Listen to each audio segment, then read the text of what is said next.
Assalamualaikum warahmatullahi wabarakatuh. Nama saya Nuni Zuriyah dari kampus IAI Badrus Soleh Kediri. Saya akan mengampu mata kuliah Perencanaan Pendidikan Bahasa Arab. Pada pertemuan kali ini, saya akan menjelaskan tentang materi, yaitu materi yang sangat kita butuhkan yang disingkat dengan RPE dan Prota. RPE adalah rencana pekan efektif, sedangkan Prota adalah program tahunan. Tujuan dari mata kuliah ini yaitu menentukan KALDIK, RPE, dan Prota, yaitu mahasiswa bisa dapat menentukan bagaimana menjelaskan minggu efektif, kemudian dapat menyusun RPE, dan dapat menganalisis prosedur pembuatan Prota. Di sini materi kita akan terbagi menjadi 3. Yang pertama adalah KALDIK, kalender akademik. Yang kedua adalah RPE, dan ketiga adalah Prota, yaitu program tahunan. KALDIK. Apa itu KALDIK? KALDIK adalah jadwal kegiatan tahunan suatu lembaga pendidikan yang memuat semua hal tentang proses belajar mengajar. Dalam KALDIK ini, kita akan mengetahui berapa pekan efektif dan berapa pekan yang tidak efektif. Kemudian kita akan mendapatkan hasil pekan efektif yang dibagi menjadi JP, yaitu jam pelajaran, kemudian akan didistribusikan kepada Prota. Selanjutnya, sebagai seorang pendidik, kita wajib untuk membuat yang namanya perencanaan pembelajaran. Salah satu perencanaan di dalam pembelajaran diantaranya adalah kita menggunakan RPE dan Prota. RPE itu adalah rencana pembelajaran efektif, sedangkan Prota adalah program tahunan.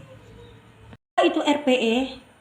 RPE adalah hitungan hari efektif yang ada pada tahun pembelajaran berlangsung. Seperti sekarang ini adalah pada tahun 2023. Penyusunan RPE yang harus memperhatikan kalender akademik yang sedang berlangsung, yang menjadi pedoman sekolah dan menetapkan jumlah minggu. Kemudian kita lanjut ke Prota. Prota adalah program tahunan yang merupakan rencana umum pelaksanaan pembelajaran yang berisi tentang penetapan alokasi waktu 1 tahun pembelajaran.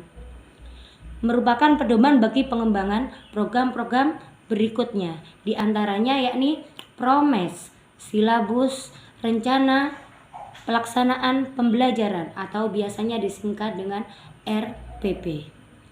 Pendidik memiliki kebebasan dalam menentukan format program tahunan karena formatnya banyak sekali. Jadi kita bisa memilih, yang penting semua komponennya ada di dalam Prota. Langkah-langkah penyusunan RPE. Yang pertama adalah identitas pelajaran. Yang kedua adalah perhitungan alokasi waktu.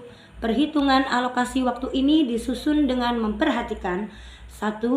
Jumlah bulan dalam setiap semester.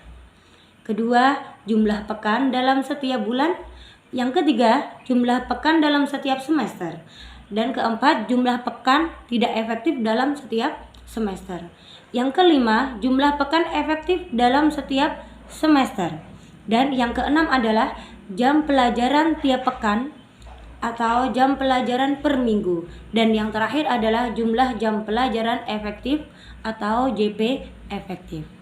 Kemudian diteruskan distribusi alokasi waktu atau disingkat DAW, yaitu berisi tentang rencana pembagian waktu atau jam pelajaran untuk mengajarkan tiap kompetisi dasar yang telah disusun dalam rencana pelaksanaan pelajaran atau RP. Oke, kita lanjut dengan langkah-langkah penyusunan Prota. Yang pertama adalah menelaah jumlah KD pada mapel dalam 1 tahun. Yang kedua adalah menghitung jumlah minggu.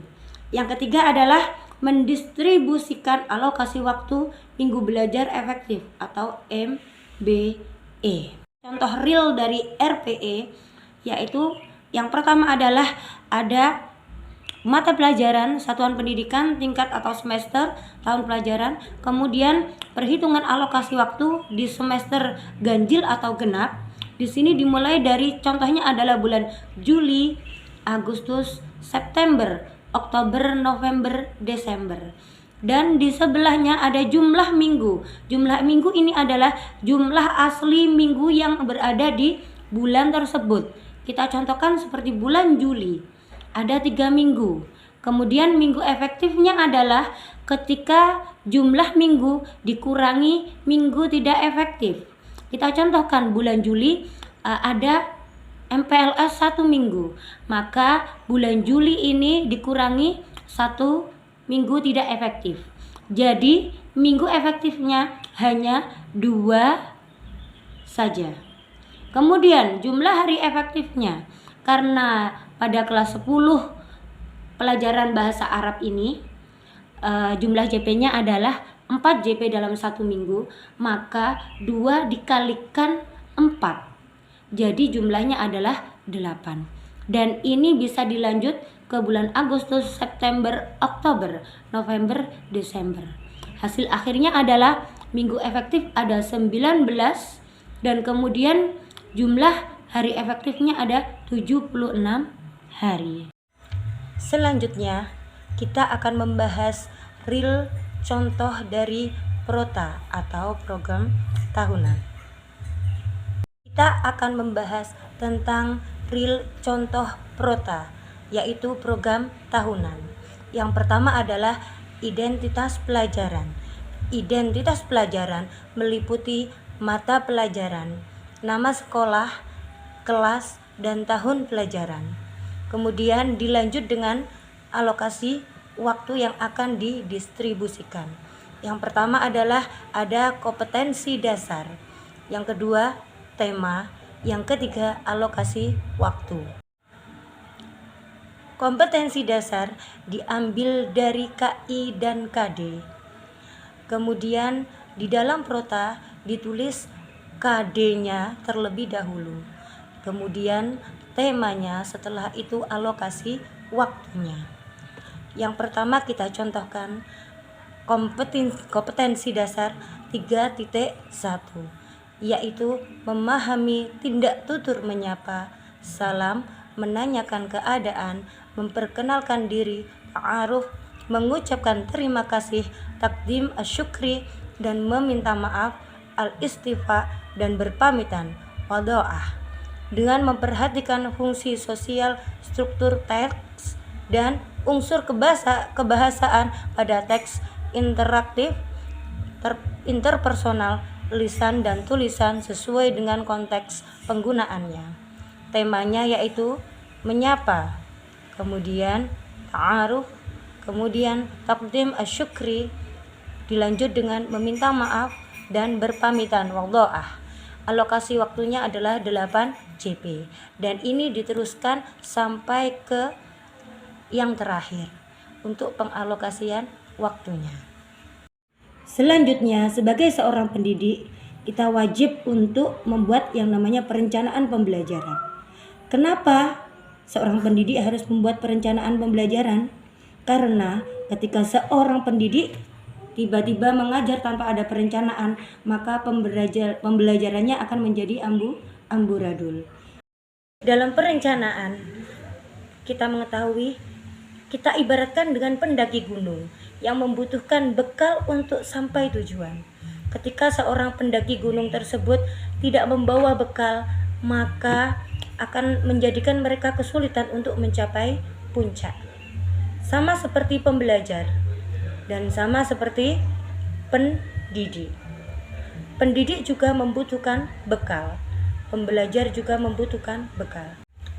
Pendidik, bekalnya adalah perencanaan pembelajaran yang di dalamnya ada perangkat pembelajaran yang dimulai dari kaldik, kemudian diteruskan ke RPE, dilanjut lagi ke Prota, dan diturunkan lagi ke Promes, dan kemudian ke silabus dan RPP. Demikianlah rangkaian mata kuliah materi RPE dan Prota. Semoga materi ini bermanfaat bagi kita semua dan bisa bermanfaat bagi pendidik dimanapun mereka berada. Sekian dari saya. Wassalamualaikum warahmatullahi wabarakatuh.